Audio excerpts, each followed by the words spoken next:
following up on the Bill Belichick to North Carolina story. He was officially named the head coach last week. I have to admit, I thought this was a nothing burger when the story first started circulating a couple of weeks ago. I thought it was just a ploy to create some urgency by NFL teams who have either fired their coach or jobs that would be likely to come open on Black Monday. Clearly, it turned out not to be the case.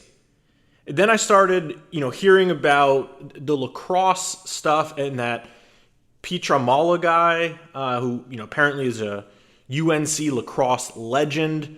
He was part of the Belichick recruiting process. Apparently he is a friend of Bill's. And then I remembered that question on Media Day in one of those final Super Bowls. I can't remember if it was the Super Bowl they played against the Eagles or if it was the last one against the Rams. But somebody asked Tom Brady at Media Day, something along the lines of, what makes Bill Belichick happy? How do you get the guy to smile? And Tom said something to the effect of, you talk about Lawrence Taylor, the Naval Academy, or lacrosse. And there wasn't a ton of mainstream reporting on it, but I thought, once I had heard that about the lacrosse guy, given that this guy's supposedly a big part of bringing Bill to North Carolina and he's not even part of the football program, that's when I thought, okay, maybe this thing has legs. Maybe this is real. And then you had that manifesto reporting, which Bill eventually cleared up at the introductory press conference, said that was not the case, so whatever. But whatever was discussed between Bill and Carolina, consider this. Saban and Belichick, right? Somewhat of a similar timeline. Guys are friends, both highly successful, accomplished coaches, but they're also kind of seen as curmudgeons. And I remember a few years ago, they did that. I don't recall if it was a 30 for 30 or if it was on, Apple or Amazon documentary. And the surface level take is Bill Belichick is out of tune with young players. And then you think about recruiting and all of what we typically assume, right, traditionally has gone into college football. And the reason I bring up Saban is, he was very clear about his decision to ultimately leave coaching. And I would say, given the current structure of college football over these last few years with the transfer portal and NIL, this actually may be better suited for Bill present day than it would have been, say, 5-10 years ago. Bill wants control and influence on roster construct. I assume this is why the Atlanta and, whatever other jobs we didn't hear about potentially fell through last year. And then I was, like many of you probably were, I was floored when I heard the reporting of Bill or his people inquiring about the Jets job. I thought, given how things started and ended very quickly with the Belichick accepting the position and then resigning the very next day, and I believe the story is like he wrote a note on a napkin, basically saying, I'm not gonna do this. So, 400-page manifesto or not, Bill is going to have control over the UNC roster. And everyone talks about recruiting. And I will say I was wrong at first, too. That was kind of where my mind went to. Like, Bill Belichick going into some 16, 17-year-old kid's house trying to charm his parents, trying to convince the kid to come play for Bill Belichick. And especially, following their careers, you always heard the cliche term, the Patriot way. Well, then, look what happens. These guys, retire or move on from New England, and whether it's Edelman, Gronkowski, Amendola, whoever, then they kind of go on the podcasts and, they're saying stuff along the lines of, yeah, it wasn't really fun. We won a lot of games, but we weren't having a ton of fun in New England. And so when I thought about the recruiting aspect, I took a step back and you think, well, what is the importance of it in the present day, right? This is a new day.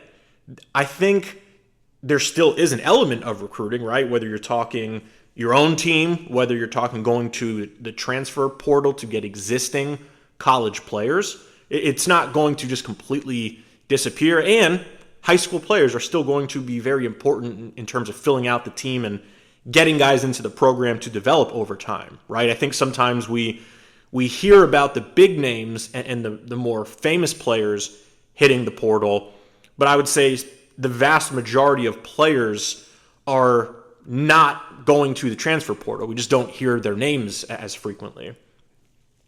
So I think that high school recruiting, right, finish the game, get on a private plane, fly in somewhere on Sunday, try to win a kid over. I don't think that is going to be, the path forward for most of these programs. Like Mario Cristobal at Miami, he is in year 3 or just finished year 3.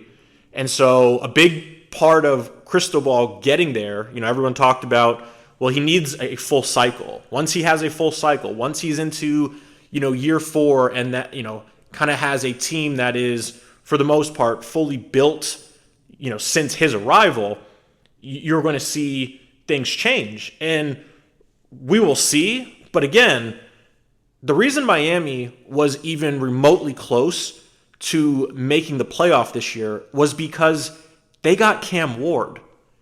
And if they did not get Cam Ward, who was kind of waffling back and forth as to whether he was going to enter the NFL draft or come back to school, and there were, a few names rumored to potentially land him, ultimately he goes to Miami.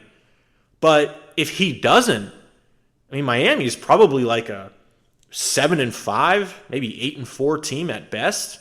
So again, the recruiting aspect and getting top high school commits is important, but Cristobal, who's always been seen as kind of this elite recruiter, had he not gotten Cam Ward, this season would have been completely different for Miami. I also think North Carolina, we've heard, that they've got like sneaky large coffers. Aside from, it's obviously a basketball school. That's what they are known for. That's probably what they will always be known for. The football team does generate a lot of revenue, but they also have a lot of other high revenue sports that are not, in college, we typically look at basketball and football as the main economic drivers.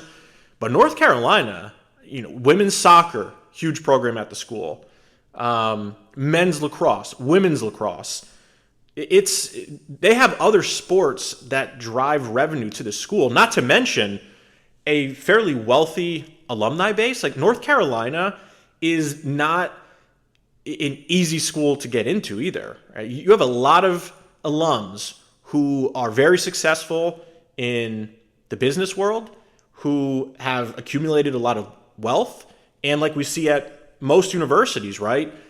That's who funds these football programs. And now that you have this extra layer of NIL, I think that despite them not being a traditional football power, clearly Bill was comfortable with whatever the plan they discussed was in terms of how the program would be supported financially moving forward.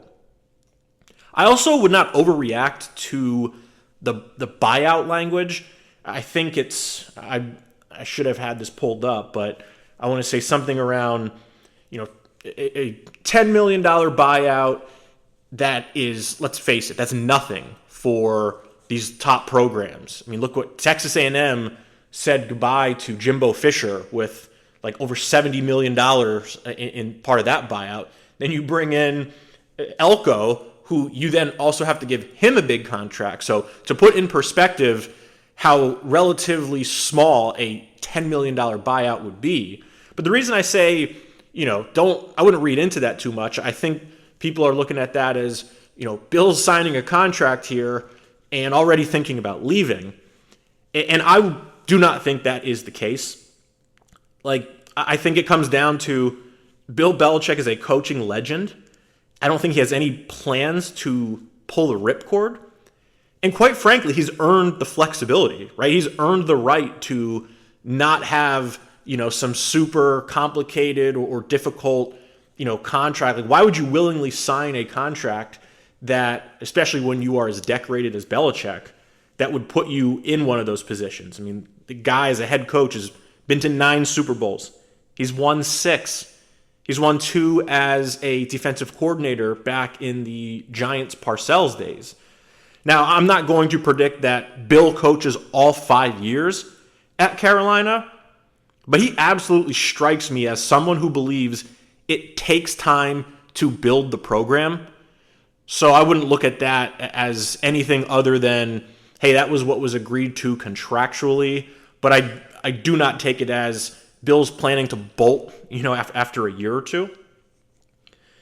Now, what is it going to look like when I say he's a guy who clearly believes in building a program over time?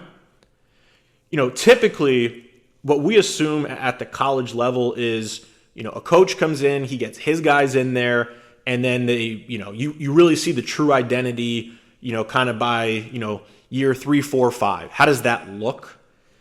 And the reality is, even though things have changed and, you have the NIL, you have the transfer portal, it does not matter how many Super Bowls Bill has, how decorated a career he has.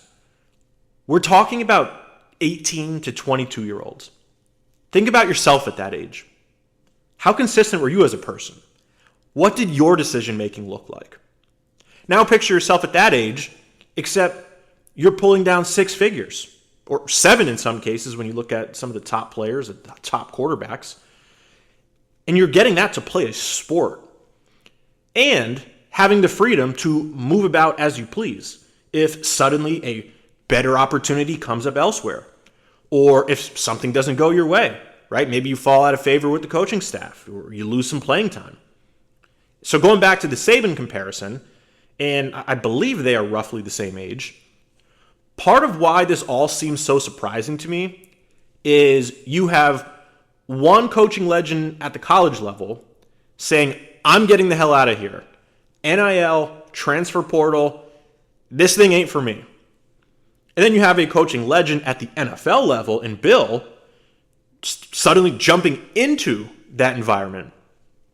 I think ultimately this Carolina move comes down to Bill Belichick just not being willing to give up roster control. I think that's why Arthur Blank and the Falcons passed last year. And my assumption would be Bill and his people had reliable information that even in this upcoming NFL head coaching hiring cycle, that was still not going to be the case, right? He was not going to walk in somewhere and become the, kind of what he was in New England as the general manager and the head coach. The teams that have already fired their coaches this year, right? The Bears, the Jets, the Saints. You hear potentially the Giants might be moving on from Brian Daboll.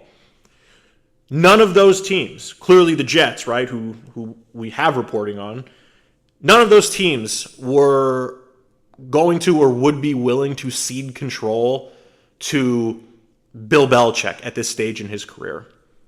Now, the one outlier that I thought would potentially be a fit was the Jaguars, because from everything we're hearing, it sure seems like Doug Peterson and Trent Baalke are out of there.